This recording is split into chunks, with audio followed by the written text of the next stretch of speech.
శ్రద్ధగా వినడానికి ఇష్టపడండి.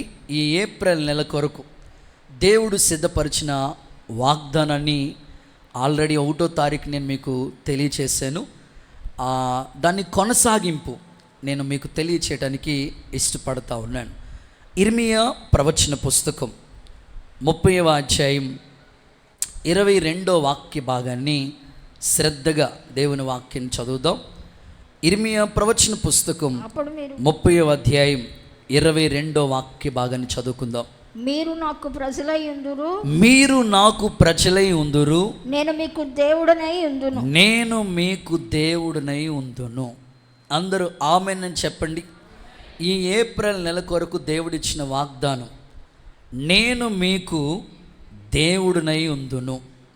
యేసు నామములో ఈ వాగ్దానము యేసు నామములో ఈ నెలలో నెరవేర్చబడినట్లు చప్పట్లు కొడుతూ అందరు యేసయ్యకు ఒకసారి కొట్టిదేదో గట్టిగా కొడుతూ ప్రభు నామాన్ని ఘనపరచుదాం. ఆమేన్. నేను మీకు దేవుణ్ణై ఉంటాను.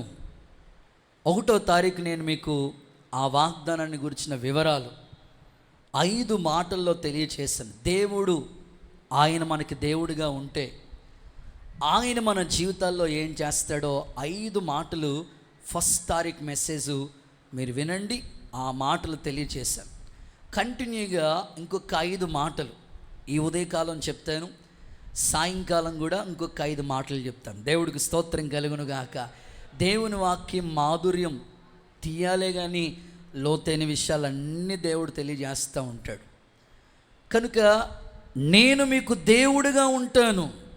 ప్రభువే ఈ వాగ్దానాన్ని ఈ పరిచర్యల కొరకే ఈ ఏప్రిల్ నెలలో ప్రభు తెలియచేస్తూ వచ్చారు. నేను మీకు దేవుడిగా ఉంటాను.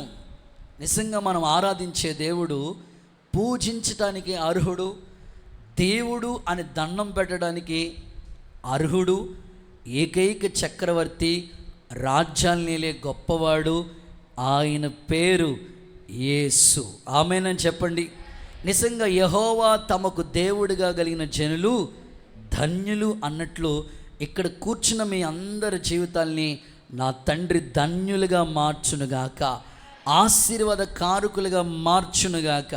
నిజంగా ఇంత గొప్ప దేవుణ్ణి కలిగి ఉండటం నిజంగానే మన జీవితాలు ధన్యకరంగా మారుతాయి అని చెప్పడంలో ఏమాత్రం కూడా సందేహం లేదు. మనం ఆరాధించే దేవుని గొప్పతనం ఏంటయ్యా అనంటే, దేవుని గొప్పతనాన్ని గురించి మనం ఆలోచిస్తూ ఉంటుంటే దేవుడికి హాగరు ఇలా పేరు పెట్టింది, చూచుచున్న దేవుడవు నీవేనయ్యా.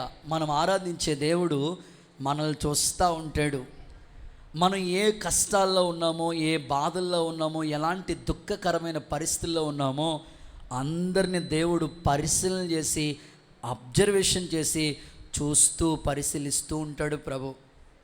నో డౌట్ దేవుడు నన్ను చూడలేదండి, దేవుడు నన్ను ఏమీ పట్టించుకోవట్లేదండి అని మీరు బాధపడవలసిన, దుఃఖపడవలసిన పరిస్థితి అయితే ఏమీ లేదు.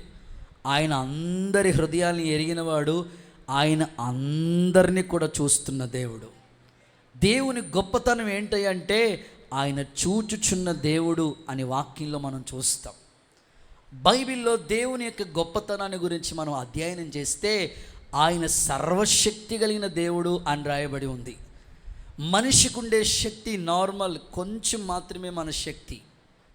కానీ దేవుని యొక్క శక్తి సర్వశక్తి, ఆది సంభూతుడు, ఆరాధ్య దైవం, ఏదైనా చేయగలిగిన శక్తి ఆయనకుంది. ఇది నువ్వు అయితే ఇది నేను చేయగలనండి, ఇంకోటి చేయలేండి అని అంటూ ఉంటాం. కానీ దేవుడు అట్లాంటి వారు కాదు. ఆయన సర్వశక్తి కలిగిన దేవుడు, ఏదైనా కూడా ఆయన చేయగలిగిన వాడు. ఇంకా దేవునికి ఉన్న గొప్పతనం ఏంటో తెలుసా? ఆపత్కాలంలో దేవుడు నమ్ముకోదగిన సహాయకుడు. చప్పట్లు కొడుతూ యేసయ్యకు మహిమ. నమ్మదగిన దేవుడు ఎవరైనా ఉన్నారు అంటే ఆయన ఒక్కడే. బైబిల్ చెప్తుంది కదా, వాగ్దానము చేసిన దేవుడు నమ్మదగినవాడు. నీకు ఇచ్చిన మాట ఎప్పుడు కూడా వమ్ము చేసేవాడు కాదు ఆయన. ఖచ్చితంగా ఒకవేళ మనుషులైతే నమ్ముకోదగిన వాళ్ళుగా ఉండకపోవచ్చు, కానీ దేవుడైతే నమ్ముకోదగిన సహాయకుడు ఆయన. నీకు వచ్చే ఆపద, నీకు ఎదురయ్యే పరిస్థితులన్నిటిలో కూడా ఖచ్చితంగా ఆయన నిన్ను చూస్తాడు, ఆయన నీకు శక్తిని అనుగ్రహించి గొప్ప కార్యాలు ఎన్నో చేస్తాడు. అంత మాత్రమే కాదు, ఆపదలు ఎదురైనప్పుడు ఆయన నమ్ముకోదగిన సహాయకుడిగా ఉంటాడు అని చెప్పడంలో ఏ మాత్రం సందేహం లేదు. ఈ ఉదయకాలం పరిశుద్ధుడైన దేవుడు ఈ వాక్యపు వెలుగులో యేసు నామములో నిన్ను దర్శించునుగాక. చప్పట్లు కొడుతూ యేసయ్యకు ఒకసారి మహిమ చెల్లిద్దాం. చాలామంది దేవుడు లేడు అని నాస్తికులుగా ఉండిపోతున్న వాళ్ళు నేటికి కూడా సమాజంలో ఎంతోమంది మన కన్నుల ఎదుట కనబడుతూ ఉంటారు. దేవుడు ఉంటే నాకు చూపించండి అని వాదించే వాళ్ళు ఉంటారు, ఆర్గ్యుమెంట్ పెట్టుకునే వాళ్ళు ఉంటారు. రకరకాల వ్యక్తులు సమాజంలో ఉన్నారు. ఒక సందర్భం మీకు చెప్తాను. దేవుడు లేడు అనే ఒక నాస్తికుడు తన జీవితంలో జరిగిన ఒక చిన్న సంఘటనను మీకు జ్ఞాపకం చేయడానికి ఇష్టపడుతున్నాను. ప్రస్తుత కాలంలో కూడా మీరు బైబిల్ పట్టుకుని దేవుని మందిరానికి వస్తూ ఉంటుంటే మిమ్మల్ని దూషించే వాళ్ళుగా ఉంటారు, హేళన చేసేవాళ్ళుగా ఉంటారు. దేవుడు లేడు అని రకరకాలుగా వాదించే వాదోపవాదాలు పెట్టుకునే వాళ్ళు నేటికి కూడా మన వీధుల్లో మన ప్రాంతాల్లో కూడా వీధికొక్కరుగా మనకి కనబడుతూనే ఉంటారు వాళ్ళు. ఒక తల్లి ఆ రోజు తన జీవన విధానం నిమిత్తమై, తన కుటుంబం పోషించబడట నిమిత్తమై ఒకరోజు దేవుని పాదాల దగ్గరికి వెళ్ళి తన ఇంట్లోనే చాప వేసుకుని ఆ హాల్లో దేవునికి ప్రార్థన చేయటం మొదలుపెట్టింది. అయ్యా, ఈరోజు జీవన ఆధారం నిమిత్తమై పిల్లల్ని పోషించడం కొరకై ఈరోజు సరైన సదుపాయాలు లేవయ్యా, కనీసం వంట చెరుకు కూడా నాకు ఇంట్లో లేదు, ఈరోజు కట్టెలు పుల్లలు ఇవేమీ లేవు. ఈ రోజున పిల్లలకి ఉదయకాలం బ్రేక్ఫాస్ట్ చేయాలి, మధ్యాహ్నం భోజనం సిద్ధపరచాలి, మళ్ళీ సాయంకాలం స్నాక్స్ అడుగుతారు, మరలా రాత్రికాలం భోజనం ఏర్పాటు చేయాలి. ఈరోజు వంట చేయటానికి వంట సరుకులు ఏమీ లేవయ్యా, వంట చెరుకు ఏమీ లేదయ్యా, కట్టెలు పుల్లలు ఏమీ లేవు, నీవే సహాయము చేయి ప్రభువా, ఆపదలో నమ్ముకోదగిన సహాయకుడు అని చెప్పారు కదయ్యా అనని ఆ తల్లి మొకాళ్ళ మీద ఉండి దేవుని పాదాల దగ్గర ప్రార్థన చేయటం మొదలు పెడతా ఉంది. ఆ అరుగు మీదకి వచ్చి ఆ ప్రభు సన్నిధిలో ఆమె వేడుకుంటూ ప్రార్థన చేయడం మొదలుపెట్టింది. ఎప్పుడైతే ప్రార్థన చేస్తూ ఉంటుందో వాళ్ళ వీధిలో ఒక వ్యక్తి, దేవుడు లేడు అనే వాదించే వ్యక్తి, దేవుడు ఉంటే నాకు చూపించండి అని వాదించే వ్యక్తి, కరెక్ట్గా ఆమె ఆ హాల్లో ప్రేయర్ చేసుకుంటూ ఉంటుంటే కిటికీలు ఓపెన్ చేస్తున్నాయి, డోర్స్ ఓపెన్ చేస్తున్నాయి. కరెక్ట్గా ఆయన నడుచుకుంటూ పోతూ ఉంటుంటే ఈమె ఎక్కి ఏడ్చి, అయ్యా పిల్లలకి ఆహారం ఇవ్వాలి, ఈరోజు వాళ్ళకి అన్ని సదుపాయాలు ఏర్పాటు చేయాలి, కనుక ఇంట్లో అయితే వంట సరుకు ఏమీ లేదు, కట్టెలు లేవు, ప్రభా నువ్వు ఏ విధంగా నేను సహాయం చేయగలిగిన గొప్పవాడు కదయ్యా అని దేవుణ్ణి వేడుకోవటం ప్రార్థన చేస్తూ ఉంటుంటే, దేవుడు లేరు అని వాదించే ఈ వ్యక్తి అలా రోడ్డు మీద నడుచుకుంటూ వెళ్తూ ఉంటుంటే ఈమె స్వరం వినబడుతుంది, ఈమె ప్రార్థన వినబడుతుంది. ఆమె దగ్గరికి వచ్చి ఇలా హేళన చేస్తూ మాట్లాడుతున్నాడు. ఇప్పుడు నిజంగా దేవుడే ఉంటే నీకు ఆకాశాన్ని తెరిచి, ఆకాశానికి 2 రంధ్రాలు పెట్టి, హోల్స్ పెట్టి, పైనుంచి 4 పుల్లలు 4 కట్టెలు దించడు దేవుడు. అమాయక చక్రవర్తిలా ఉన్నావమ్మా నువ్వు. దేవుడు ఎక్కడ నీకు కనబడతాడు? ఇప్పుడు నీకు ఎలా వంట సెరుగు పంపిస్తాడు? కట్టెలు పుల్లలు ఆయన ఎక్కడ తీసుకొస్తాడు? ఆకాశానికి 2 హోల్స్ పెట్టి ఆ పైనుంచి 4 పుల్లలు ఏమి దించడు ఆయన. అమాయకం భక్తి కాకపోతే ఏంటి? దేవుడా దేవుడా అని ఎప్పుడు దండం పెట్టుకుంటూనే ఉంటావని హేళన చేసుకుంటా, దూషించుకుంటా, తిట్టుకుంటా ఆమె ఇల్లు దాటి వెళ్ళిపోయాడు. ఇంకా భారం ఎక్కువైపోయింది. ప్రభా, ఈయన చూస్తే దేవుడు లేడని దూషిస్తున్నాడు, నువ్వు నమ్ముకోదగిన సహాయకుడని నీ గురించి అయ్యా నేను చదువుతున్నాను, ధ్యానిస్తున్నాను, సేవకులు బోధిస్తూ ఉన్నారయ్యా అని మరింత విశ్వాసంతో పట్టుదలతో ప్రార్థన చేయడం మొదలుపెట్టింది. 1 గంట తర్వాత, 1 అవర్ తర్వాత ఆ వ్యక్తి అలా వెళ్ళి ఒక ఎద్దుల బండి మీద ఆ మోపుడు పుల్లలు తీసుకుని, పెద్ద ఎద్దుల బండి మీద ఆ ఎద్దుల బండి మీద సరిపోయేంతగా పుల్లలు తీసుకొచ్చి డోర్ కొట్టి, అమ్మాయి ఇదిగో దేవుడేమి నీకు పైనుంచి పుల్లలని కట్టెల్ని దించడు, కానీ ఇదిగో నేనే తీసుకొచ్చాను, కావాలంటే ఇదిగో నేనే తీసుకొచ్చాను ఈ వంట చేరుకు, నేనే తెచ్చాను ఈ పుల్లల్ని, కావాలంటే నా పేరు చెప్పుకుని బ్రతుకు, కానీ దేవుడేమి పైనుంచి పుల్లల మోపు దించలేదు అని హేళనగా మాట్లాడుతూ ఉన్నాడు. ఆ పుల్లల్ని దించి అక్కడ అప్పుడు ఆమెకున్న విశ్వాసంతో ఎంత అద్భుతంగా మాట్లాడుతుందో తెలుసా? ప్రభువా, నువ్వెంత గొప్ప దేవుడో తెలుసయ్యా, దేవుడు లేడు అనే వాళ్ళ చేత కూడా నాకు సహాయాన్ని పంపిస్తున్నావయ్యా. కొట్టు చప్పట్లు. దేవుడు లేడు అనే వాళ్ళ చేత కూడా నాకు మోపు పొలలు బండిడు పొలం తీసుకొచ్చావు, ఎంత గొప్ప దేవుడు అని పూజిస్తూ ఉంటుంటే ఆయనకి దిమ్మ తిరిగిపోయింది. దేవుడికి స్తోత్రం కలుగును గాక. నేనంటాను, చాలామంది దేవుడు లేడని నిహాలం చేస్తూ ఉంటారు. అలాంటి వాళ్ళే ఒప్పుకునే రోజులు రాబోతున్నాయి. ఆమెన్ చెప్పండి ఒకసారి. వాళ్ళే చేతులెత్తి దండం పెట్టుకోవాల్సిన రోజులు రాబోతున్నాయి. నీ విశ్వాసం దేవుడు అంగీకరించబోతున్నాడు. దేవుని యొద్దకు వచ్చువాడు దేవుడు ఉన్నాడని, తను అడిగే వాళ్ళకి ఫలము దయచేస్తాడని నమ్మాలి కదా నువ్వు. నమ్మకం లేకపోతే నీ జీవితంలో ఎట్లా జరుగుతాయి? నమ్మిక చాలా ప్రాముఖ్యమైనది. ఆమె అంటుంది, దేవుడు లేడని చెప్పే వ్యక్తి చేత కూడా నాకు సహాయాన్ని పంపించడం, ఇంత గొప్ప దేవుడు అయ్యా నువ్వు. హల్లెలూయా. ఈ ఉదయకాలం దేవుని యొక్క గొప్పతనం అది.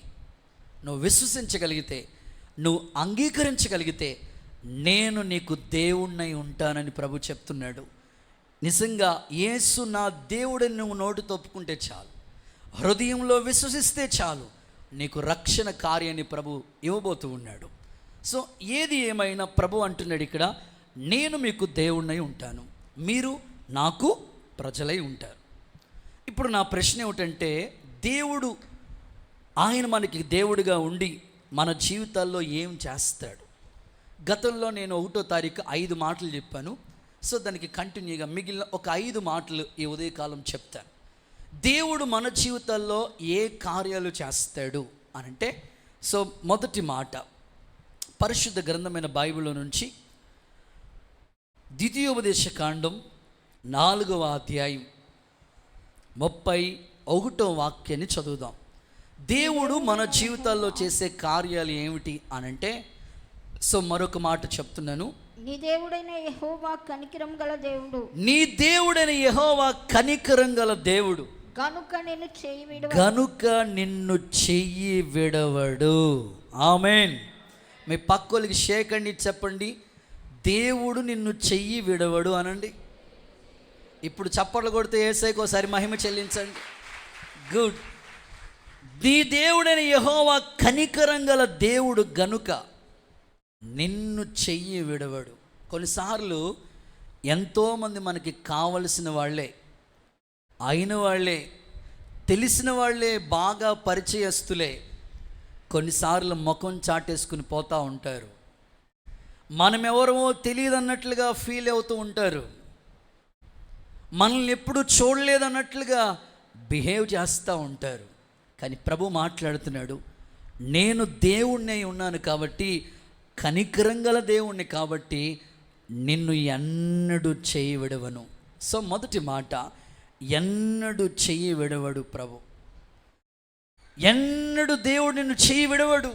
ఆయన కనికరం గల దేవుడు గనుక. కోప్పడేవాడు కాదు ఆయన, ఉగ్ర రూపం చూపించేవాడు కాదు ఆయన, రౌద్రుడు కాదు ఆయన. నా విశ్వరూపం ఏంటో తెలుసా అని అనేవాడు కాదు ఆయన. కనికరము గల దేవుడు గనుక ఎన్నడూ నిన్ను చెయ్యి విడవకుండా కాపాడునుగాక. ఆయన చెయ్యి పట్టి నిన్ను నడిపించునుగాక. ఆయన నిన్ను చెయ్యి పట్టుకుని నీకు తోడుగా ఉండునుగాక. సో వాగ్దానము చేసినవాడు నమ్మదగిన వాడండి. కనికరము గల దేవుడు ఎన్నడూ నిన్ను చెయ్యి విడవడు. వాగ్దానం చేశాడు ఆయన, నిన్ను విడువను, చెప్పండి, ఎడబాయను, దిగులు పడకు, నీకు సహాయము చేయవాడిని నేనే, కృంగిపోవద్దు, నేను ధైర్యం వహించండి, మేలు చేయటానికి యెహోవా మీతో కూడా ఉన్నాడని చెప్పారు కదా ప్రభు. సో దేవుడు నిజంగా ఎప్పుడు చెయ్యి విడవడు. ఈ పరిచర్యలో ఎన్నో అనుభవాలు నేను చూస్తూ వచ్చాను. అనేకులు ఒకేలా చెయ్యి విడిచిపెట్టిన దేవుడు మాత్రం ఏ రోజు ఈ సేవలో మమ్మల్ని ఎప్పుడు చెయ్యి విడవలేదు. మా తల్లిదండ్రులు మాకు దూరమై ఈ లోకయాత్ర వాళ్ళు ముగించిన దేవుడు మాకు ఎప్పుడు దూరంగా నిలిచి ఉండలేదు. ఆపత్కాలాలలో ఎప్పుడు నమ్ముకోదగిన సహాయకుడేగా ఉన్నాడు. దేవుని చిత్తానుసారంగా ఈ పరిచర్యను ఇన్ని రోజులు ఆయన కాపాడుతూ నడిపిస్తూ వచ్చాడు. విడువని దేవుడు ఎడబాయిని తన కృపనిచ్చి ఈ పరిచర్యలో ఒంటరి పోరాటంలో, శ్రమల్లో, పుటం వేయబడినప్పుడు, కష్టాల్లో, నిందించబడుతున్నప్పుడు, వ్యాధి బాధలు కృంగదీస్తూ ఉన్నప్పుడు ఎన్నడూ కూడా ఆయన చేయి విడవకుండగా ఈ రోజు వరకు ఆయన నడిపిస్తూ వచ్చాడు. ఒక సేవకుడిగా నేను చెప్పగలిగిన మాట, నిన్ను కూడా దేవుడు ఎప్పుడు చేయి విడవడు. ఆయన తోడుగా ఉంటాడు. ఆపదలన్నిటిలో తప్పిస్తాడు, నడిపిస్తాడు, పోషిస్తాడు, సమృద్ధినిస్తాడు. నిన్ను నీ ప్రాంతంలోనే ఒక సాక్షిగా ప్రభు నిలబెట్టునుగాక.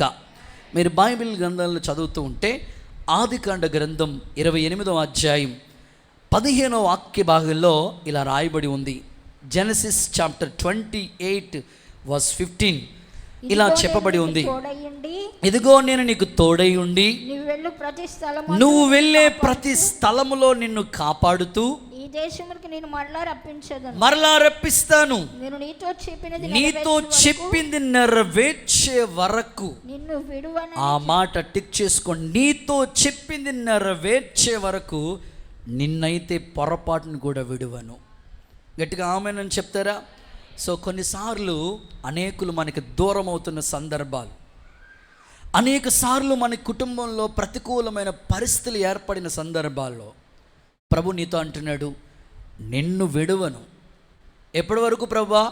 నీతో చెప్పాను ఒక వాగ్దానం, దానిని నెరవేర్చే వరకు కూడా పొరపాటును కూడా నిన్ను విడువను. వారిలో ఒంటరైన వాడు 1000 మంది అవుతాడు, ఎన్నిక లేనివాడు బలమైన జనం అవుతాడని ప్రభు సేవకు వచ్చినప్పుడు మాకు ఒక వాగ్దానం ఇచ్చాడు. ప్రభు ఒంటరి పోరాటంతోనే ఈ సేవ ప్రార్థనతో ప్రారంభించబడింది. కానీ ఈరోజు వరకు ఆయన చెప్పిన ప్రతి మాట నెరవేరుస్తూ వచ్చాడు, ప్రతి వాగ్దానం నెరవేరుస్తూ వచ్చాడు. అదే అక్కడ చెప్తున్నాడు, నీతో చెప్పింది నెరవేర్చే వరకు నేను ఎన్నడూ విడువనని ప్రభు మరొక్కసారి ఈ మాటల మకరందాన్ని దేవుడిని గుర్తు చేస్తున్నాడు. బైబిల్లో వార్పా అనే ఒక కోడలు ఉంది. వార్పా అనే కోడలు ఉంది. కోడలంటే మోడల్ అన్నట్లుగా ఎంత మోడల్గా మాట్లాడుతుందంటే ఈ కోడలు, అత్త బాయ్ బాయ్ టాటా సీయు అని అత్తకి టాటా చెప్పి వెళ్ళిపోయి హ్యాండ్ ఇచ్చి వెళ్ళిపోయింది. సో ఈ సందర్భాన్ని నేను మీకెందుకు చెప్తున్నానంటే, కొన్నిసార్లు మీ జీవితాల్లో కూడా మనుషులు మీతోనే ఉంటాను, నేను ఉన్నాను కదా, నువ్వు ధైర్యంగా ఉండు అని చెప్పిన వాళ్ళు కూడా కొన్నిసార్లు వార్పలాగా హ్యాండ్ ఇచ్చి వెళ్ళిపోవచ్చు.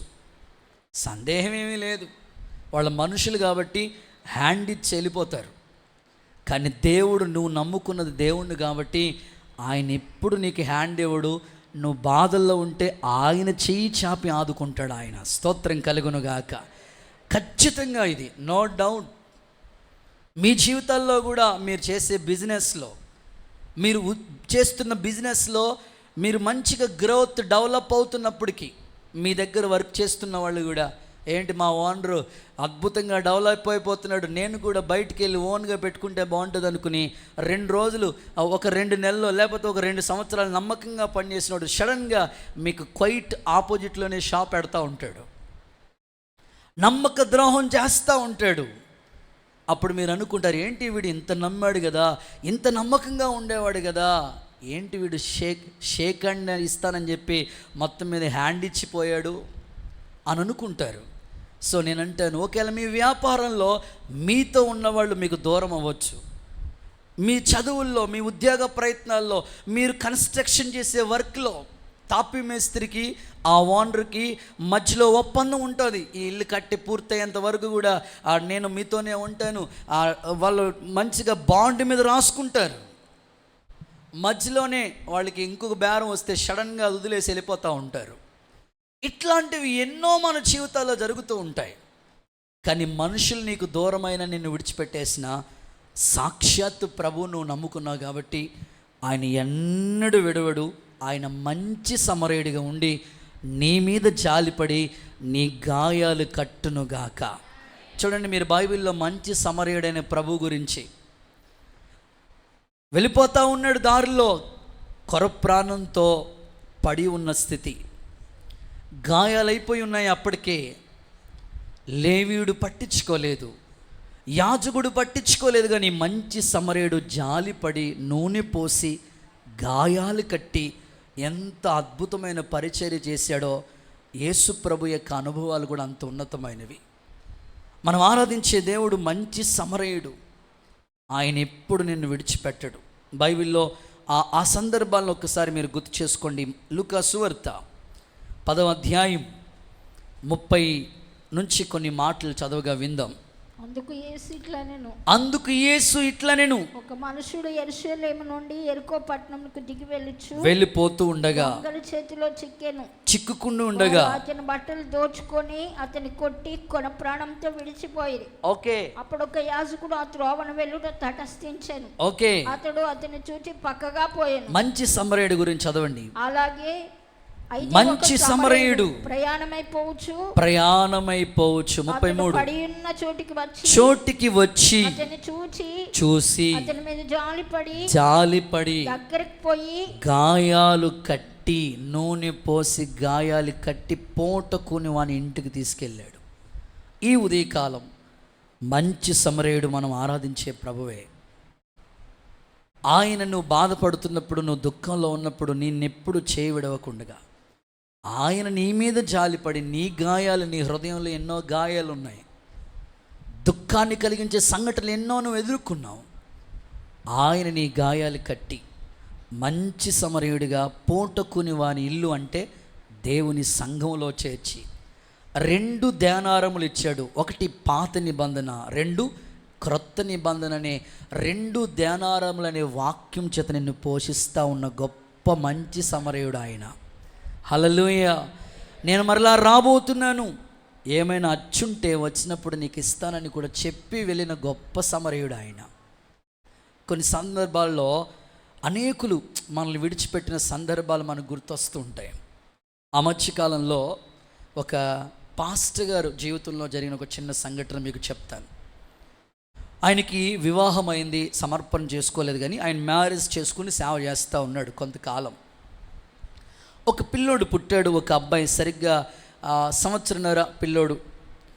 రోజులు గడుస్తూ ఉన్నాయి. అయితే భార్య కొంచెం సిటీకి ఫ్యాషన్కి బాగా అలవాటు అయిపోయిందేమో. సో వాళ్ళ తల్లిదండ్రులు ఆమెను అలా పెంచారేమో.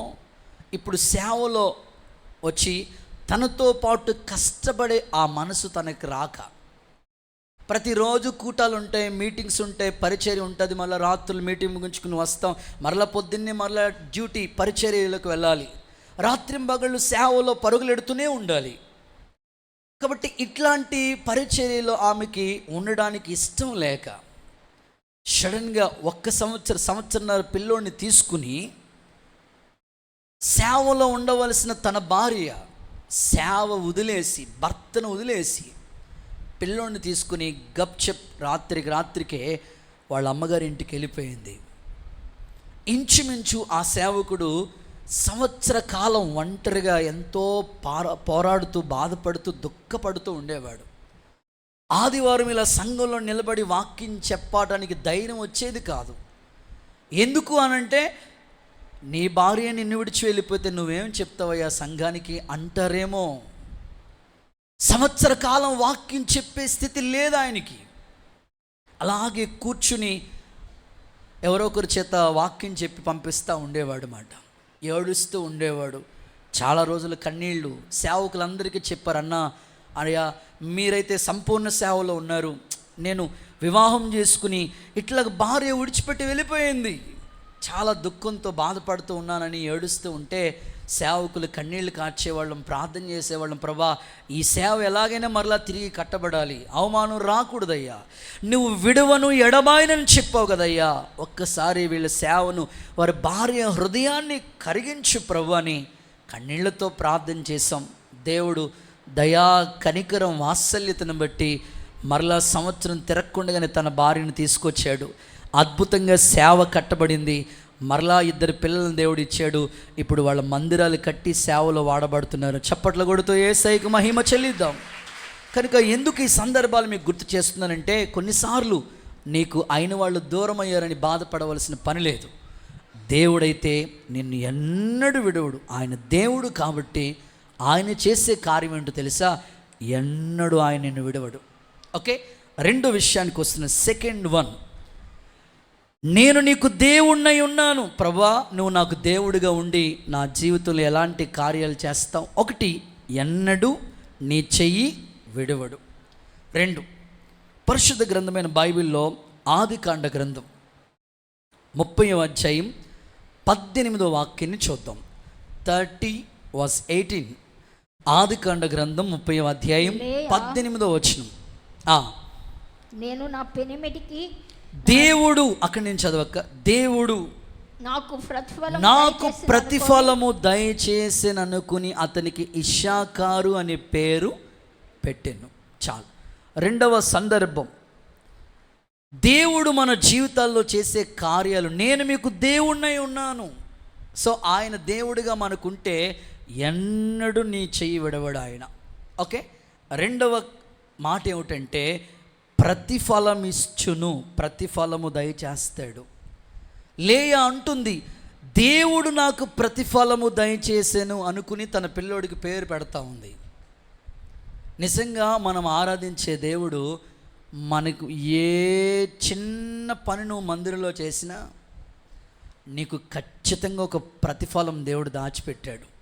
అందరూ ఒకసారి ఆమెనని చెప్తారా? సో ఇందాక అక్క సాక్ష్యం ఇస్తూ ఎన్నో రోజులు దుఃఖపడింది ఆమె. చాలా సంవత్సరాలు కన్నీళ్లు కాచి వేదన చెందుతూ వచ్చారు సహోదరి షకీనక్క. దేవుడు ప్రారంభ దినాల్లో చిన్నగా దేవుని పని చేయండక్క, సండే స్కూల్ టీచర్ పరిచర్య చేయండక్క అంటే ఆ బాధల్లోనే ఉండి కూడా దేవుని పని నమ్మకంగా చేశారు. దేవుడు జ్ఞాపకం చేసుకున్నాడు ఆయన. చిన్న పని చేసినందుకే ఆమెకు ప్రతిఫలం దేవుడిచ్చాడు.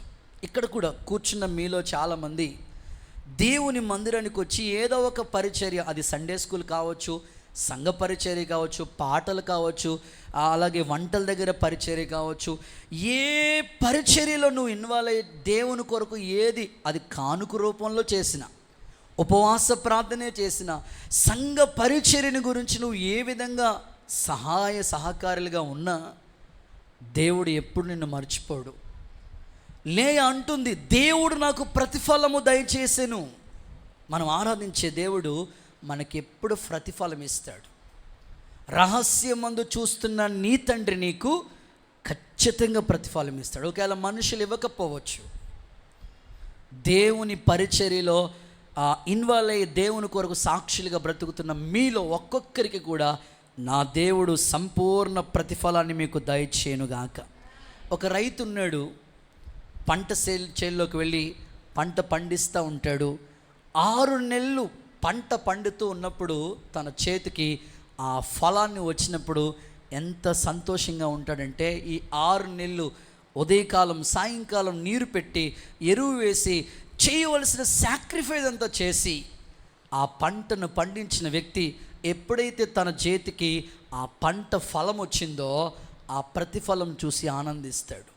చదువుకుంటున్న విద్యార్థులు సంవత్సర కాలం చదువుకున్నారు, ఎగ్జామ్స్ రాశారు, రిజల్ట్ వచ్చినప్పటికీ ఆ ఫలాన్ని చూసినప్పుడు ఎంతో సంతోషపడుతూ ఉంటారు. ఉద్యోగస్తులు కొన్ని సంవత్సరాలు చదువుకుంటూ పట్టుదలతో కొన్ని రాత్రులు నిద్ర లేక కష్టించి చదువుకుని ఒక ఉద్యోగాన్ని సంపాదించుకుంటే జీతం వచ్చినప్పటికీ ఆ ఫలం మన కళ్ళల్లో లేకపోతే మన చేతిలో కనపడినప్పుడు చూచి సంతోషించగలిగినంత ఆ ఆనందం మనకు కలిగి ఉంటుంది. వ్యాపారం చేస్తున్న వ్యాపారవేత్తలు లాభం చేతికి వచ్చినప్పటికీ చూసి ఆ ఫలాన్ని బట్టి వాళ్ళు హ్యాపీగా ఉంటూ ఉంటారు. దేవుని సేవకుడిగా నేను మీకు చెప్తున్నాను, బైబిల్లో రూతు గ్రంథం 2వ అధ్యాయం 12వ వాక్యాన్ని మీరు చూడండి.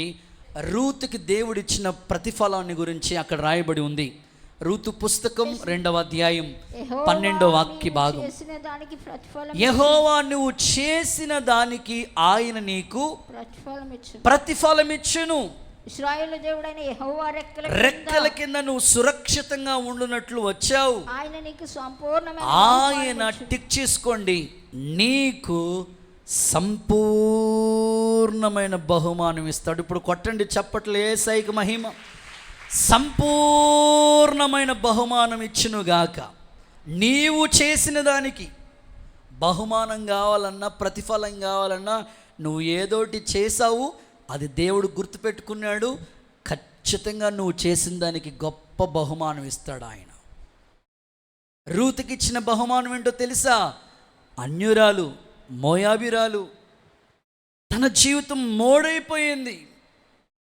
కానీ బోయాజుతో వివాహం జరిగింది ఆమెకి. ఇంకా ఆమె గర్భములోంచే ఇజ్రాయేల్ని ఏలేవాడు నీలో నుండి వచ్చినన్నట్లుగా యేసుక్రీస్తు ప్రభు వంశావళిలో రూతు పేరు ఉన్నది. చప్పట్లు కొడుతూ యేసయ్యకి మహిమ. ఎంత గొప్ప ప్రతిఫలం అండి! దేవుడు ఆ కుమార్తెని ఎలా అంత అద్భుతంగా జ్ఞాపకం చేసుకున్నాడు. ఒక సేవకుడిగా నేను చెప్తున్నాను, రహస్యమందు చూస్తున్న దేవుడు నీకు ఖచ్చితంగా ప్రతిఫలం ఇస్తాడు.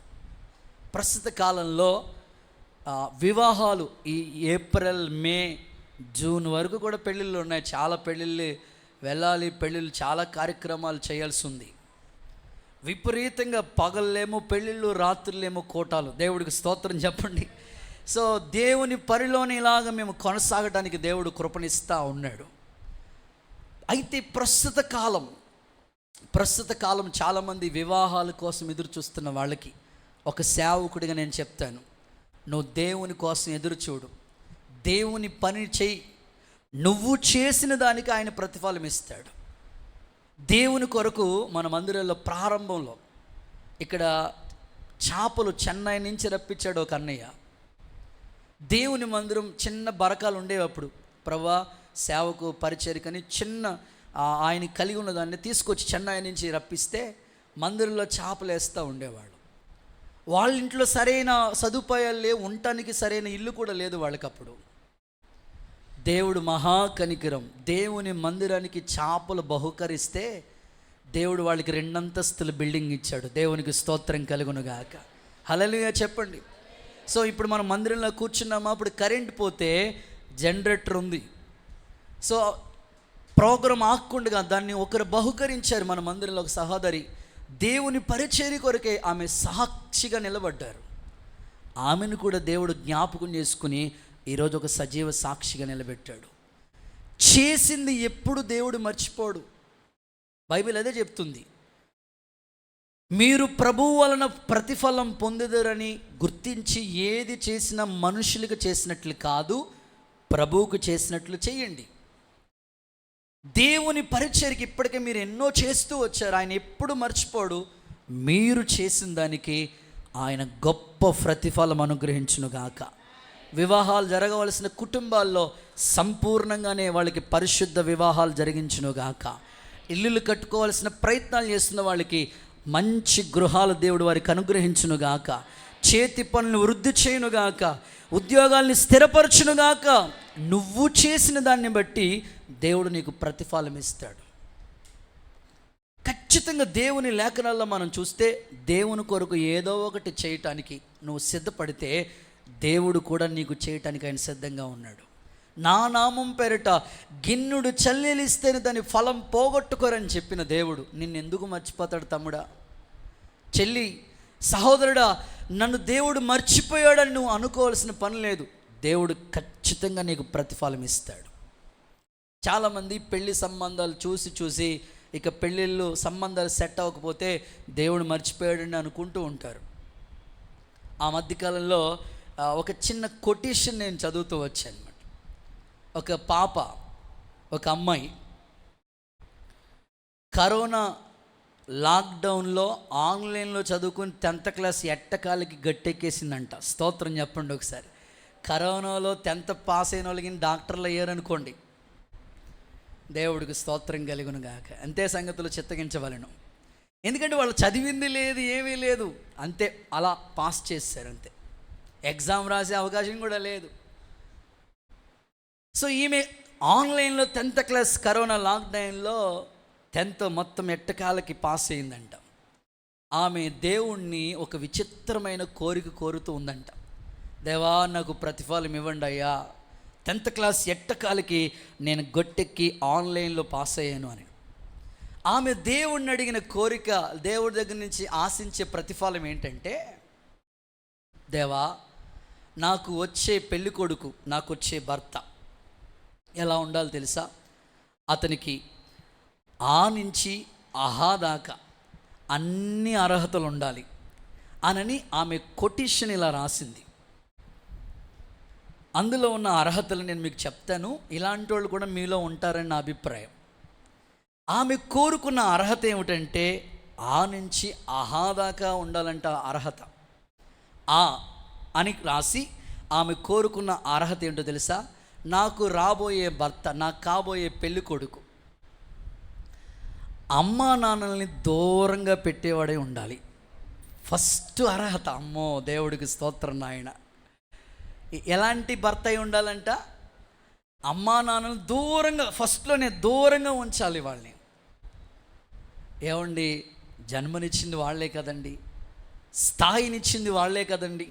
ప్రస్తుతానికి ఇప్పుడు ఈ ఫ్యాషన్ టెక్నాలజీలో పిల్లలు ఎట్లా ఉన్నారో ఒకసారి చూడండి. మీరు ఎప్పుడు అలా కోరుకోకండి. అమ్మా నాన్నలే అత్తామామలే తల్లిదండ్రులుగా మీరు భావించాలి. యేసయ్య మీ కట్టి కృపను అనుగ్రహించునుగాక. ఆ తర్వాత నెక్స్ట్ అక్షరం ఆ. ఆమె కోరుకున్న కోరిక ఏమిటంటే, ఆస్తి అంతస్తు ఉన్న అబ్బాయి ఉండాలి. ఏముండాలంట? ఆస్తి అంతస్తు కూడా ఉండాలంట. తర్వాత తర్వాత ఈ పలకండి అమ్మ, మీరు పలకండి. మళ్ళీ వాళ్ళు నేర్పిస్తున్నారు, ఇక్కడ కూడా మాకు వాళ్ళే నేర్పిస్తున్నారు బాబా అనుకోకండి. ఈ ఆమె కోరుకున్న ఈ అనే అక్షరానికి ఏమని నిర్వచనం రాసుకుందంటే, ఇల్లు ఇంద్రభవనంలా ఉండాలంట. మామూలు ఇల్లు సరిపోదట ఆవిడికి, ఇంద్రభవనంలా ఉండాలంటే ఎక్కడ వంట రూమ్లో కూడా ఏసీ ఉండాలన్నమాట ఆవిడికి మాట. ఇంద్రభవనంలా ఉండాలంట ఇల్లు. ఆ తర్వాత ఈ అంటే ఈ తరం కుర్రోడై ఉండాలంట. ఏ కుర్రోడు? మాట్లాడండి అమ్మ తల్లులారా. ఈ తరం కుర్రోడు అంటే, ఈ తరం కుర్రోడు అంటే ఇప్పుడున్న టెక్నాలజీని బట్టి ఇప్పుడున్న పిల్లలు ఎలా ఉంటున్నారంటే, ఇప్పుడు ఇన్నాళ్ళు మేము చిన్నప్పుడు చదువుకునేటప్పుడు పిల్లల స్థితి వేరు. స్కూల్కి వెళ్ళాలన్నా, కాలేజీకి వెళ్ళాలన్నా మంచి వస్త్రాలు ధరించుకుని వెళ్తూ ఉండేవాళ్ళం. ఇప్పుడు షాప్కి వెళ్ళిపోయి చిరిగిపోయిన డ్రెస్సులన్నీ కొనుక్కుని, ఈ తరం కుర్రోళ్ళు ఎలా ఉన్నా తెలుసా? మున్సిపాలిటీ చెత్త ఆమె చీపురు ఏం అవసరం లేదు. వాళ్ళ ఫ్యాంట్తో అలా వెళ్ళొచ్చారనుకో ఒకసారి మొత్తం అంతా ఊడ్చుకుని వచ్చేస్తుంది అన్నమాట.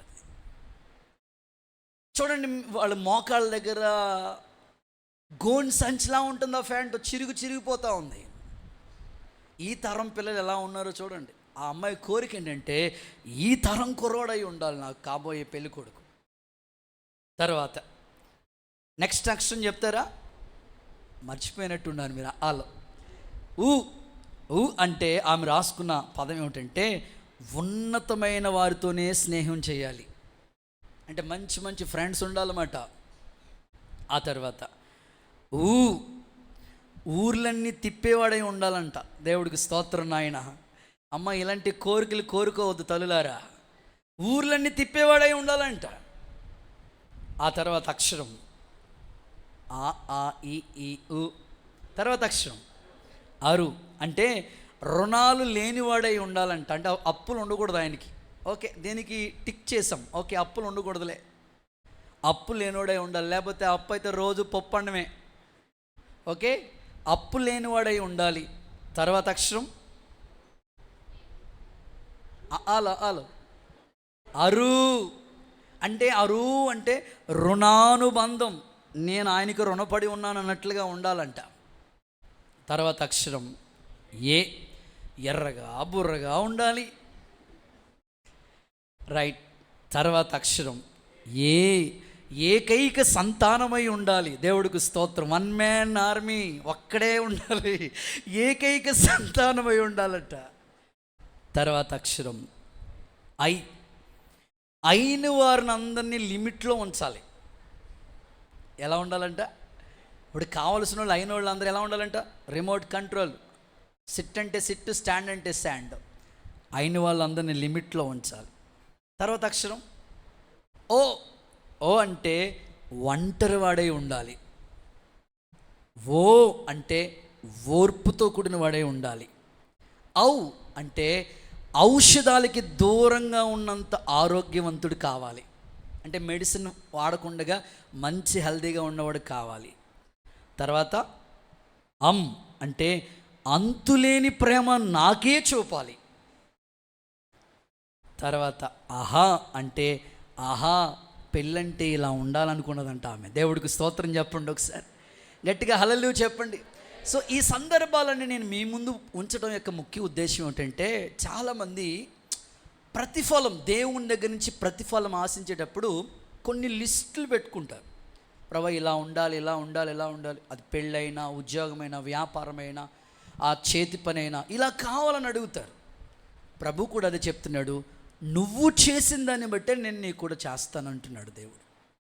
ప్రతిఫలం అనే దాంట్లో దేవుడు మనం మంచి చేసామనుకోండి, ఆ మంచికి తగిన ప్రతిఫలం మనకిస్తాడు. ఒకవేళ కీడు చేసామనుకో, దానికి తగిన ప్రతిఫలం కూడా దేవుని దగ్గర నుంచి నువ్వు పొందాలి. బైబిల్లో మీరు చూడండి, కీడు చేసిన వాళ్ళు ఆ కీడుకు తగిన ఫలాన్ని వాళ్ళు పొందారు. అందుకే దేవుని బిడ్డలు ఎప్పుడు కూడా కీడు చేయటానికి ఇష్టపడకూడదు. అవసరమైతే మేలే చేయి, చేతనైతే సహాయమే చేయి. కానీ సంఘానికి కానీ, విశ్వాసులకు కానీ, వ్యక్తులకు కానీ ఎవ్వరికి కీడు తలబట్టాలనే మనసు నీలో పొరపాటును కూడా రాకూడదు. హామాను ఉన్నాడు, కీడు చేయాలనుకున్నాడు. అందుకోసం మర్దుకై కోసం ఉరితమ్మను ఒకటి చేయించాడు. ప్రతిఫలం ఏంటో తెలుసా? ఎవరు తీసుకున్న గోతులో వాళ్ళే పడతారన్నట్లుగా అదే గోతులో పడ్డాడు. అదే ఉరికమ్మం మీద ఉరి తీయించబడ్డాడు. అందుకని నువ్వు ఎప్పుడు ఇతరులకి కీడు చేయాలనే మనసు నీలోకి రావద్దు. మంచి చేసుకుంటా పో, దేవుడు కూడా నీకు మంచి చేసుకుంటా వస్తాడు. యేసు నామములో అలాంటి ప్రతిఫలం నీకు దయచేయునుగాక. 3 కీర్తనల పుస్తకం 50వ అధ్యాయం 7వ వాక్యం. కీర్తనల పుస్తకం 50వ అధ్యాయం 7వ వాక్యం. ఇశ్రాయేలు ఆలకింపుము, నేను దేవుడను నీ దేవుడను, నేను నీ మీద సాక్ష్యం పలికెదను. దేవుడను నేను నీ దేవుడును, నీ మీద సాక్ష్యము పలుకుతాను. Okay, 3rd one. దేవుడు మన జీవితంలో చేసే కార్యములు ఏంటన్నయ్య అంటే, నీ మీద సాక్ష్యం పలుకుతాడంట దేవుడు. అవును, దేవుని బిడలు మంచి సాక్ష్యం కలిగిన వారిగానే ఉండాలి. ఎప్పుడు కూడా సాక్ష్యం పాడైందంటే మోక్షమే లేదు మనకు. అసలు మన విట్నెస్ ఎప్పటికప్పుడు మనం కాపాడుకుంటూనే ఉండాలి, సాక్ష్యాన్ని కాపాడుకుంటూనే ఉండాలి. ఇందులో ABC అని 3 మాటలు చెప్తాను. సాక్ష్యం, దేవుడు అంటారు, నేను నీ దేవుణ్ణి, నీ మీద నేనేం చేస్తాను తెలుసా? సాక్ష్యం పలుకుతాను. దేవుని బిడలు దేవుని మందిరానికి వచ్చి వెళ్తూ ఉంటారు. ఆదివారం దేవుని మందిరంలో ఉంటారు. వారం రోజులు లోకం, ఉద్యోగం, చేతి పనులు, వ్యాపారం, చదువు, సో ఇలా ఎక్స్ట్రా ఇవన్నీ కార్యక్రమాల్లో మీరు ఇన్వాల్వ్ అవుతూ ఉంటారు. సో నువ్వు ఎక్కడ ఉన్నా ఒకటే కాన్సెప్ట్ ఏమిటంటే, మంచి సాక్ష్యం, విట్నెస్ కాపాడుకుంటూ ఉండాలి. దేవుడు నీ మీద సాక్ష్యం పలకాలి. ఆయన నిన్ను గురించి ఆయన మంచి సాక్ష్యం చెప్పాలి. దేవుని మందిరానికి వచ్చి వెళ్ళిపోవటం ప్రాముఖ్యం కాదు, కానీ సాక్ష్యం కాపాడుకోవటం చాలా ప్రాముఖ్యమైనది. ఇందులో 3 వ్యక్తుల గురించి దేవుడు ఆయనే స్వయంగా సాక్ష్యం ఇచ్చాడు. అందులో 3 వ్యక్తుల్ని ఇందులో మీకు చెప్తాను. దావీదు గురించి దేవుడు ఇచ్చిన సాక్ష్యం ఏంటో తెలుసా? దావీదు నా హృదయానుసారుడు. అపోస్తుల కార్యములు 13:22. నా ఉద్దేశములన్నీ కూడా నెరవేర్చేవాడని అతని గురించి సాక్ష్యమిచ్చాను. అపోస్తులు 13:22 ప్రకారం దావీదుని గురించి దేవుడిచ్చిన విట్నెస్ సాక్ష్యం ఏంటో తెలుసా? దావీదు నా హృదయానుసారుడు, నా ఉద్దేశాలన్నీ ఇతడు నెరవేర్చేవాడు. ఈరోజు దేవుని మందిరానికి వస్తున్నారు. మీరు వచ్చి దేవుని మాటలు విని వెళ్ళిపోయే స్థితిలో ఉండకూడదు. కానీ నీ పట్ల దేవుడికి ఒక ఉద్దేశం ఉంది, ఒక థీమ్ ఉంది. నీ పట్ల ఒక నిర్ణయాన్ని కలిగి ఉన్నాడు ఆయన ఉద్దేశాన్ని నెరవేర్చేవాడుగానే ఉండాలి.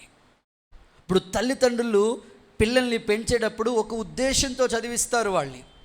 నా కొడుకు కలెక్టర్ అవ్వాలి, ఇంజనీర్ అవ్వాలి, డాక్టర్ అవ్వాలి, సమాజానికి ఉపయోగపడాలని వాళ్ళకి ఒక మంచి నిర్ణయం ఉంటుంది. దేవుడు కూడా నిన్ను మందిరంలో నాటిన ముఖ్య ఉద్దేశం ఏమిటంటే నువ్వు దేవుని ఉద్దేశాలన్నీ నెరవేర్చే దావీదులా ఉండాలి. హృదయానుసారం అంటే దేవుడు హృదయంలో ఏముందో సేమ్ దావీదు హృదయంలో అదే ఆలోచన కలిగి ఉన్నాడు. దావీదు కూడా నీ ఆలోచనలో కూడా దేవుని గురించిన ఆ నిర్ణయాలు, ఆ ఆలోచనలు, తలంపులు కలిగి ఉండాలి. దావీదు దేవుని హృదయానుసారుడు అన్నట్లుగానే దేవుని కొరకై, మందిరం కొరకై ఒక స్థలం చూసేంత వరకు ఎంతో ప్రయాసపడ్డాడు. ఓ అద్భుతమైన నిర్మాణాన్ని చేశాడు.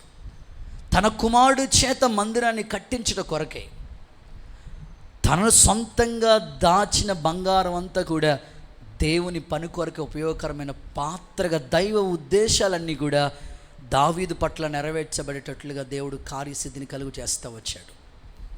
ఈరోజు ఇక్కడికి వచ్చిన మీ పట్ల కూడా దేవునికి ఒక తలంపు ఉంది. నువ్వు ఆ ఒక్క వీధిలోంచి వస్తూ ఉంటుంటే నీ ద్వారా అనేకులను రక్షించాలని ఒక మంచి ఉద్దేశాన్ని కలిగి ఉన్నాడు ప్రభు. నీ సాక్ష్యం ద్వారా అనేకమైన అన్యజనుల్ని రక్షించాలని తలంపు కలిగి ఉన్నాడు ప్రభు. దావీదు వలె దేవుని ఉద్దేశాలు నెరవేర్చే ఒక మంచి సాక్ష్యం యేసయ్య మీకు అనుగ్రహించునుగాక. చూడండి, కోర్టులో న్యాయం జరిగేటప్పుడు సాక్ష్యం చాలా ఇంపార్టెంట్. సాక్ష్యాలు చెప్పే వాళ్ళని తీసుకురండి అని అడుగుతుంటారు. సాక్ష్యం చాలా అవసరం. అలాగే సంఘంలో కూడా నీకు ఒక మంచి సాక్ష్యం ఉండాలి. దావీదు వలె మనం దేవుని ఉద్దేశాలు నెరవేర్చే మంచి సాక్ష్యాన్ని సంపాదించుకుందాం. ఇట్టి కృప దేవుడు మనకి దయచేయునుగాక. మోషే నా ఇల్లంతటిలో నమ్మకస్తుడు. అది దేవుడిచ్చిన సాక్ష్యం. సంఖ్యాకాండం 12:7 నా ఇల్లంతటిలోని నమ్మకస్తుడు ఎవరైనా ఉన్నారంటే ఆ ఒక్క మోషే అంతే. ఇది దేవుడు పలికిన సాక్ష్యం. నమ్మకస్తుడంటే మోషే అంటే నమ్మకస్తుడు. ఇక్కడికి వచ్చిన మీరు కూడా దేవుని దగ్గరికి వచ్చిన తర్వాత మీ జీవితంలో ఒకటి గుర్తుపెట్టుకోండి, ఎప్పుడు అపనమ్మకస్తులుగా మీరు ఎప్పుడు ఉండకూడదు. సంఘానికి నమ్మకస్తులై ఉండాలి, సేవకుడికి నమ్మకస్తులై ఉండాలి, మీ ఇంటి వారికి మీరు నమ్మకస్తులుగా ఉండాలి. మీరు ఎక్కడ వర్క్ చేస్తున్నారో, ఎక్కడ ఉద్యోగం చేస్తున్నారో ఆ ఉద్యోగం చేసే చోట మీ పై ఆఫీసర్స్ ఎదుట మంచి నమ్మకస్తులుగా బ్రతకండి. నమ్మక ద్రోహం ఎంతో నష్టాన్ని తీసుకొస్తుంది. కనుక ఎప్పుడు మీరు అపనమ్మకస్తులుగా ఉండకండి. భార్య భర్తకి ఎప్పుడు నమ్మకస్తురాలుగా ఉండాలి, భర్త భార్యకి ఎప్పుడు నమ్మకస్తులై ఉండాలి, పిల్లలు తల్లిదండ్రులకి నమ్మకస్తులుగా బ్రతకాలి. మోషే వలె నా ఇల్లంతటిలో నమ్మకస్తుడు అని సాక్ష్యాన్ని పొందినట్లుగా ప్రభు ఇలాంటి సాక్ష్యాన్ని కూడా మీకు దయచేయునుగాక. ఒక ఆయన ఎంతో కాలం నుంచి ఒక చోట ఒక కాంట్రాక్టర్ దగ్గర వర్క్ చేస్తూ ఉన్నాడు. వాస్తవంగా ఆయన చేసే వర్క్ ఏమిటంటే వడ్రం మేస్త్రి పనులు చేస్తూ ఉంటాడు. కిటికీలు, గుమ్మాలు, కబోర్డ్స్ వర్క్స్, ఇవన్నీ వడ్రం మేస్త్రికి సంబంధించిన వర్క్ ఏదైతే ఉందో అన్ని తాను చేసుకుంటూ పోతూ ఉంటాడు. చాలా సంవత్సరాల నుంచి, ఒక 20 years నుంచి, 20 ఏళ్ళ నుంచి నమ్మకంగా ఒక కాంట్రాక్టర్ దగ్గర, నమ్మకమైన వడ్రం మేస్త్రి దగ్గర పని చేస్తూ ఉన్నాడు. ఆయన 20 సంవత్సరాలు చాలా నమ్మకంగా ఉన్నాడు. 21వ సంవత్సరం వచ్చినప్పటికీ దుర్బుద్ధి పుట్టింది. ఎంతకాలం ఇక్కడే చేయాలా నేను అని అనుకుని ఓనర్ దగ్గరికి వెళ్ళి, ఓనర్ గారు 20 ఏళ్ల నుంచి మీ దగ్గర నమ్మకంగా పనిచేస్తున్నాను, ఇక నా వల్ల కాదు, నేను చేయలేను, నా పని నేను చేసుకుంటాను, నా దారే, నేను వెళ్ళిపోతాను, నాకు ఒక అవకాశం ఇచ్చేసేయండి అని అంటే, ఓనర్ గారు అన్నారు, 20 ఏళ్ల నుంచి నువ్వు కష్టపడి నా దగ్గర పనిచేస్తూ ఉన్నావు కదా, సర్లే నీకు ఎన్నో హోప్స్ ఉంటాయి, ఆశలు ఉంటాయి, రెక్కలు వచ్చినాయి కాబట్టి ఎగిరిపోవాలని ఉంటుంది, ఓకే, అయితే ఒక్క బిల్డింగ్ ఉంది, ఆ ఒక్క బిల్డింగ్ కాంట్రాక్ట్ ఇస్తున్నాను నీకు, ఈ ఒక్క బిల్డింగ్ అద్భుతంగా నువ్వు పనిచేసి ముగించేయి, ఆ తర్వాత నీ వర్క్ నువ్వు చేసుకుంది కానీ అన్నాడు ఓనర్ గారు.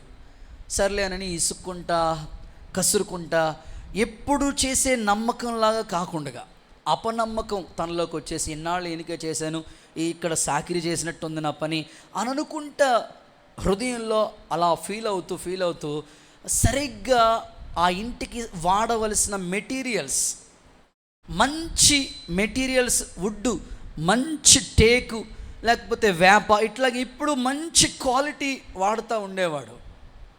సో ఈ లాస్ట్ బిల్డింగ్ దగ్గరికి వచ్చినప్పటికీ అంత డూప్లికేట్ అంతా కూడా ఆ వర్క్ చేసి, ప్రతిదీ కిటికీలు కూడా డూప్లికేటే, గుమ్మాలు కూడా, కబోర్డ్స్ అంతా ఇలా ముట్టుకుంటే పడిపోయేటట్లుగా అంత డూప్లికేట్ కర్ర అంతా వాడేసి, తక్కువ రకం కర్ర వాడేసి ఇల్లు త్వరగానే ఆ 5 నెలల్లో పూర్తవలసిన ఇల్లు 3 నెలలకే కంప్లీట్ చేసి ఆయన ముఖాన్ని పడేశారు. వానర్ గారు, మీకు నాకు చెల్ అయిపోయింది, ఈరోజు నుంచి మీకు నాకు దూరం అయిపోయింది, ఇదిగో ఆయన మీకు ఇల్లు మీకు ఇచ్చేస్తాను, నా డబ్బులు నాకు పడేనానంటే ఆ ఓనర్ అన్నాడంట, నువ్వు 20 ఏళ్ల నుంచి నా దగ్గర నమ్మకంగా పనిచేస్తున్నా కదా, నీకు బహుమానంగా ఈ ఇల్లు నీకు తిరిగి ఇస్తున్నాను, ఇదిగో అని ఇచ్చాడంట. అప్పుడు బాధపడుతున్నా, అయ్యో నాకని ఇల్లు తెలుసుంటే ఎంత బాగా కట్టుకునేవాడినో.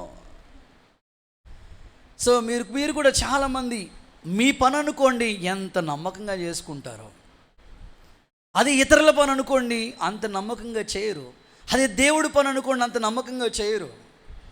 సో ప్రభు సేవకుడిగా మీతో మాట్లాడుతున్నాను, ఎప్పుడు నువ్వు నమ్మకంగానే ఉండు. నా ఇల్లంతట్లో నమ్మకస్తుడు మోషే. ఆ నమ్మకత్వాన్ని బట్టి దేవుడు 6 లక్షల మందిని తన చేతికి అప్పగించాడు. ఆమేనని చెప్పండి. సో ఇలాంటి సాక్ష్యం దేవుడు నీ మీద పలుకునుగాక. దానియేలు నీవు బహుప్రియుడవు. దానియేలు పుస్తకం 10:11. నువ్వు బహుప్రియుడవు, నీకు శుభం కలుగుతుంది అన్నాడు దేవుడు. ఎంత మంచి సాక్ష్యం చెప్పాడండి దేవుడు. బహుప్రియుడు. మనల గురించి కూడా దేవుడు చెప్పాలి. జాన్ వెస్లీ బహుప్రియుడు, లేదా సహోదరి ఎవరైనా బహుప్రియురాలు, కృపక్క బహుప్రియురాలు, ఇట్లాగా మా గురించి దేవుడు మంచి సాక్ష్యం చెప్పాలి, మీకోసం కూడా మంచి సాక్ష్యం చెప్పాలి. అలాంటి సాక్ష్యాన్ని కాపాడుకోవడానికి దేవుడు మన మీద సాక్ష్యాన్ని పలకబోతున్నాడు. ఈ మాటలు మీ గుండెల్లో దేవుడు ముద్ర వేసి స్థిరపరచునుగాక. గట్టిగా చెప్పండి ఆమేనని. ఆ మధ్యకాలంలో ఒక తల్లి ఆదివారం మందిరానికి రాలా.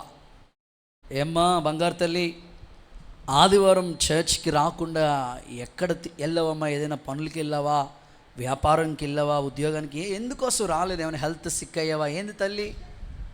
కాపరి కదండి. అడిగాం, అమ్మా ఎందుకు రాలేదయ్యా చర్చ్కి రా అని అంటే, ఆ సహోదరి చెప్పిన సాక్ష్యం ఏంటంటే, అయ్యగారండి, జాన్ వెస్లీ అయ్యగారండి, వద్దామని బయలుదేరానండి, మరేమైందమ్మా? అప్పుడే చుట్టాలు వచ్చేసారండి, బంధువులు వచ్చారండి. అప్పుడు నేనన్నాను, సరే బంధువులు వస్తే వాళ్ళకి ఇంటి తాళం ఇచ్చేసి వచ్చేచ్చు కదా. అయ్యగారండి ఇంకేమనుందండి, వచ్చినవాడే ఎవరు అనుకున్నాను, మా వదినమ్మండి, మా చెల్లికో మా అక్కకో మా ఇంటోళ్ళకి అయితే తాళం ఇస్తాం, నువ్వు వదినమ్మకి ఇస్తావా? ఒకవేళ ఇచ్చాను అనుకోండి, ఏదైనా వస్తువు అలాగే ముసుకేసుకుని అట్టుకెళ్ళిపోయింది అనుకోండి, అంతే సంగతులండి,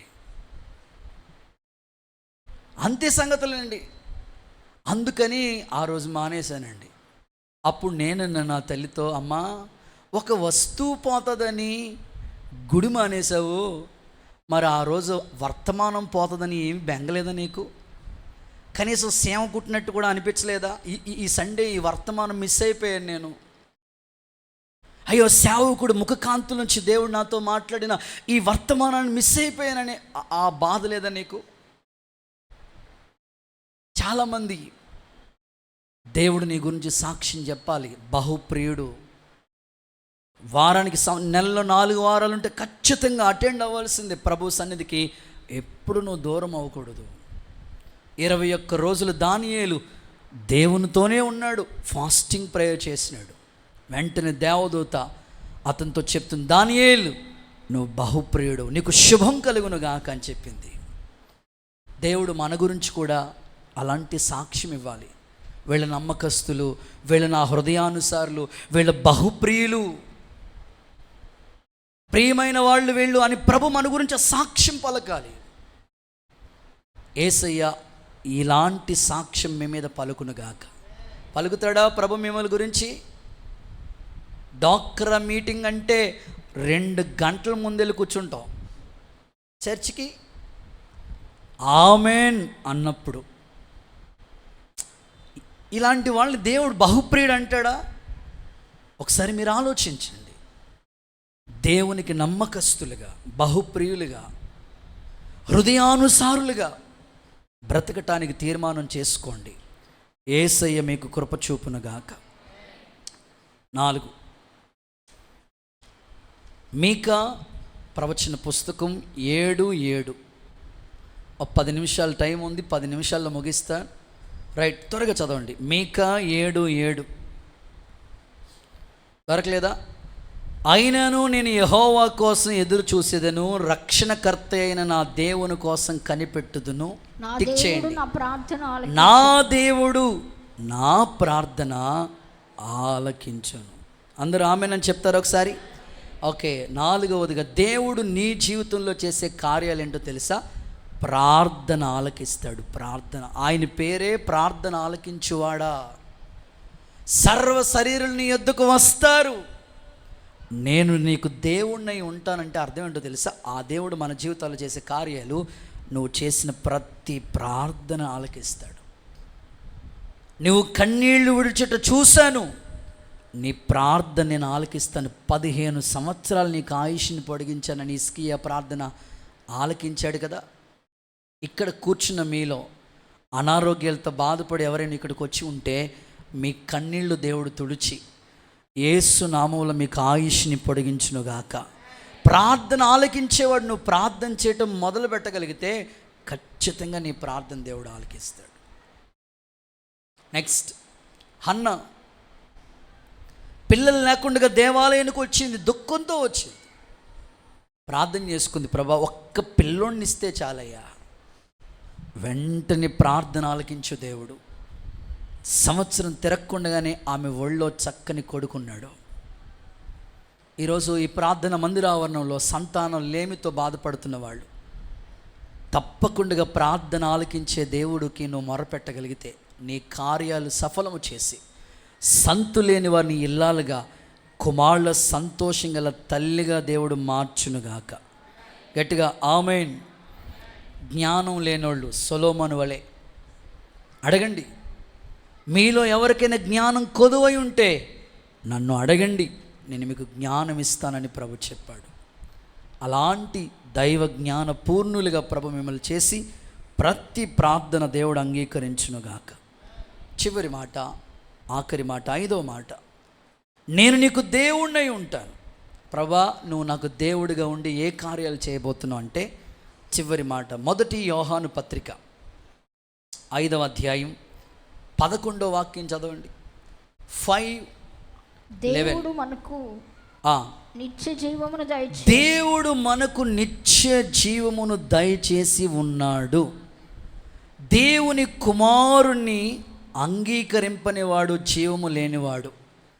దేవుడు తన కుమారుని అంగీకరించేవాడు జీవము గలవాడని మాట్లాడుతూ, దేవుడు ఆ 11వ వచనం చివరిలో ఉంటుంది, దేవుడు మనకి నిత్య జీవము దయచేసి ఉన్నాడు.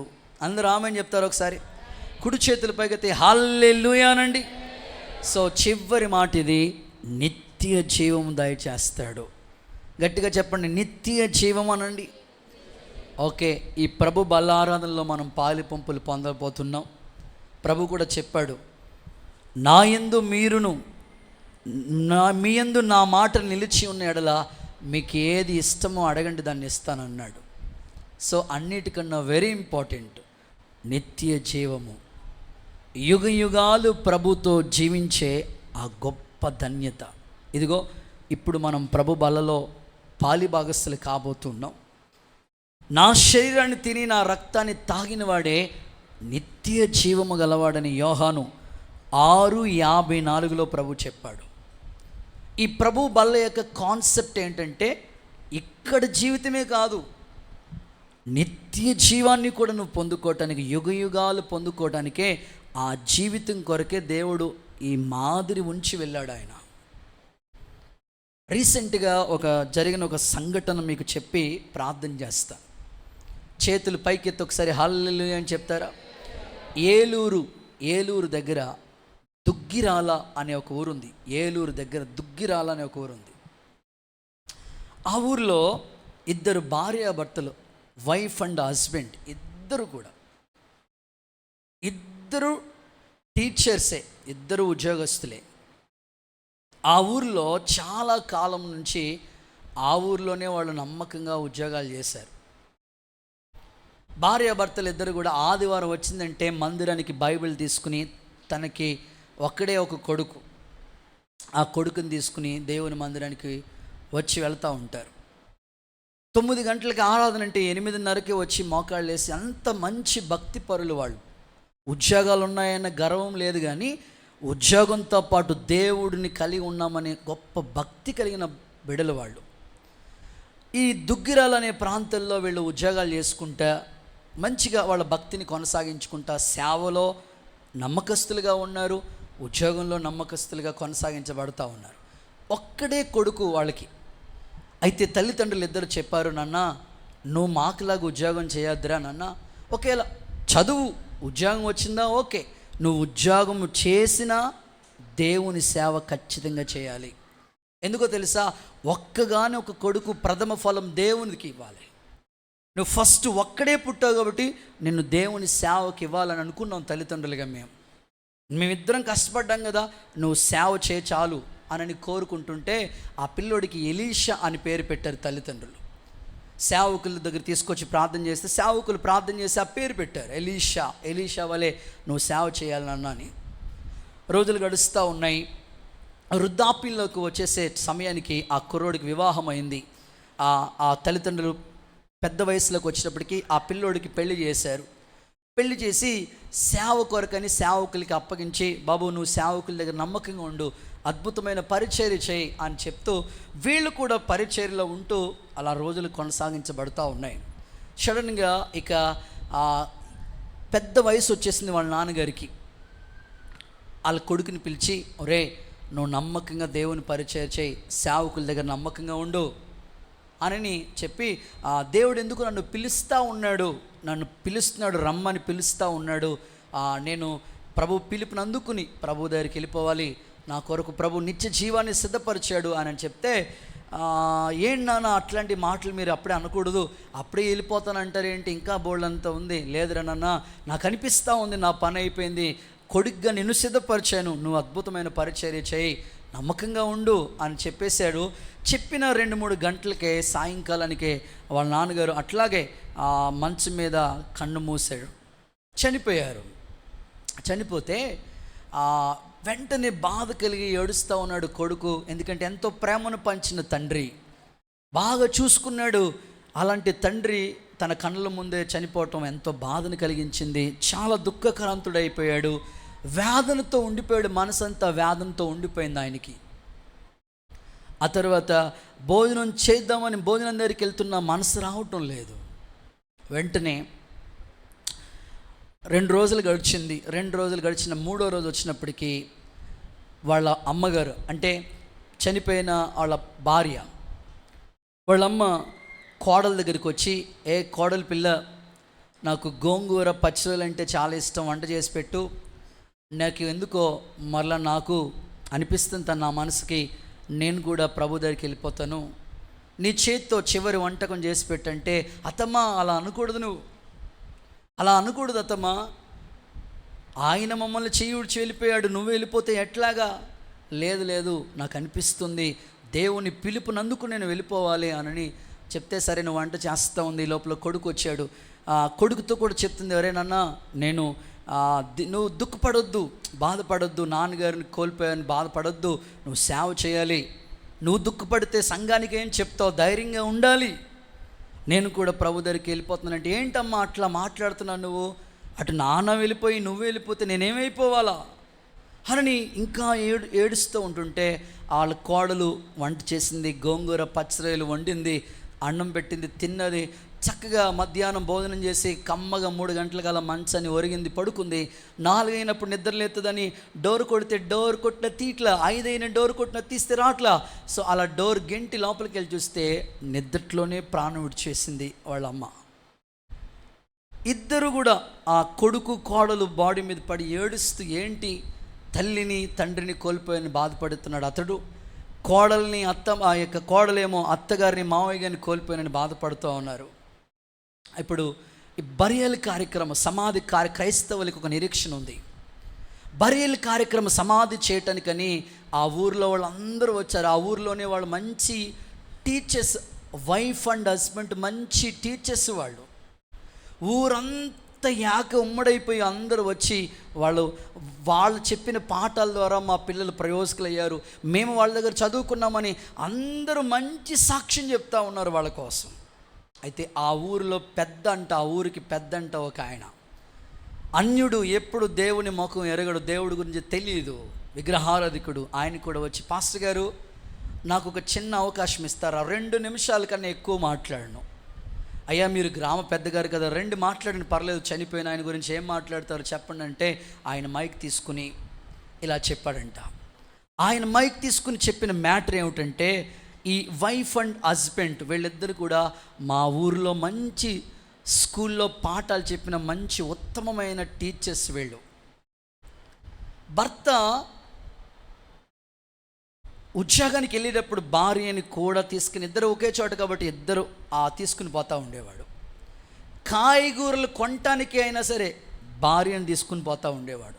షాపింగ్కి వెళ్ళాలన్నా ఇద్దరు, ఎక్కడికి వెళ్ళాలన్నా వాళ్ళిద్దరు కూరగాయలకి వెళ్ళాలన్నా, కాయగూరలకి వెళ్ళాలన్నా, బ్యాంక్కి వెళ్ళాలన్నా, ఏ ఫంక్షన్కి వెళ్ళాలన్నా, పెళ్ళిళ్ళకి వెళ్ళాలన్నా ఇద్దరు కలిసి వెళ్తూ ఉండేవారు. అయితే నేను చాలా సందర్భాల్లో నాకు ఎదురు పడుతూ ఉంటారు. మా పిల్లలు అక్కడే చదువుకున్నారు కాబట్టి మాస్టర్ గారితో ఒకసారి చెప్పాను, మాస్టర్ గారు మీరు ఎక్కడికి వెళ్ళినా, కూరగాయలకి వెళ్ళినా, బ్యాంక్కి వెళ్ళినా, ఆఫీస్కి వెళ్ళినా, ఉద్యోగానికి పోయినా, ఎక్కడికి వెళ్ళినా ఇద్దరు కలిసి వెళ్తూ ఉన్నారు. ఒకవేళ మీకన్నా మీ భార్య ముందు పోతే మీ సంగతి ఏంటండి, ఏమైపోతారు మీరు ఏంటని అడిగితే, అప్పుడు ఆ మాస్టర్ గారు నాతో ఒక మాట చెప్పిన మాట ఇంకా గుండెల్లో మెదులుతూ ఉంది. బాబు రామస్వామి, నేను ముందు పోతాను, నేను చనిపోయిన 3 రోజులకి మా భార్య కూడా నా దగ్గరికి వచ్చేస్తుంది. అలాగే చెప్పినట్లుగానే భర్త చనిపోయిన 3 రోజులకే భార్య కూడా చనిపోయింది. వాళ్ళు చెప్తున్నప్పుడు నేను ఏదో అనుకున్నాను. అయితే నిజంగానే వాళ్ళిద్దరి మరణం ద్వారా నాకు ఒక నమ్మకం కలిగింది. క్రైస్తవులు ఏదో అనుకుంటారు కానీ క్రైస్తవులకు ఒక నిరీక్షణ ఉంది. వాళ్ళ చనిపోతే నిత్య జీవాన్ని పొందుకుంటారు, యుగయుగాలు ప్రభుతో ఉండే ఆ మహిమలో వాళ్ళు ఉంటారు అని వీళ్ళిద్దరి మరణం ద్వారా నాకు అర్థమైందని అప్పటికప్పుడే ఆ గ్రామ పెద్ద యేసు ప్రభుని అంగీకరించాడంట. చప్పట్లు కొడుతూ యేసయ్యకు మహిమ చెల్లిద్దాం. చూడండి, భార్యాభర్తలు ఇద్దరు టీచర్స్ అయిన వాళ్ళిద్దరి మరణం ద్వారా కూడా, వాళ్ళ మరణం ద్వారా కూడా ఒక వ్యక్తిని దేవుళ్ళలోకి నడిపించే నిత్య జీవానికి వారసులుగా చేశారండి. నేను అంటున్నాను, మన మరణం ద్వారా కూడా అలాంటి సాక్ష్యం పొందాలి. నిత్య జీవం అంత ప్రాముఖ్యమైనది. యుగయుగాలుండే ఆ జీవాన్ని మనం పొందుకోవటానికి దేవుడు ఈ ప్రభు బల్లారాధన కార్యక్రమాలు ఏర్పాటు చేశాడు. మనసు బాగోలేదండి, ఈ నెలలో పాల్గొనండి అలా వాయిదాలు వేయకుండగా దేవుడిచ్చిన ఈ విలువైన పవిత్రమైన పుణ్యకార్యంలో పాలిభాగస్తులై ఇక్కడ కన్నుమూసిన నిత్యము యుగయుగాలు ఉండే ఆ రాజ్యంలోకి వెళ్ళటానికి ప్రభు ఇచ్చిన ధన్యతనుగా మీరు భావించండి. ఇట్టి కృప దేవుడు మనందరికీ దయచేయునుగాక. నేను ముగిస్తూ ఉన్నాను. నేను మీకు దేవుడినై ఉంటాను. దేవుడు మనకి దేవుడిగా ఉండి ఏం చేస్తాడో ఒక 5 ప్రాముఖ్యమైన విషయాలు చెప్పాను. చెప్పండి, ప్రార్థన చేసుకుందాం. 1, ఎన్నడూ నీ చెయ్యి విడవడు. 2, ప్రతిఫలం ఇస్తాడు. 3వదిగా సాక్ష్యాన్ని పలుకుతాడు నీ మీద. 4వది ప్రార్థన ఆలకిస్తాడు. 5వదిగా నిత్య జీవం ఇస్తాడు. ఇట్టి కృప దేవుడు మనకి దయచేయునుగాక. అందరూ అలాగే మోకరించండి.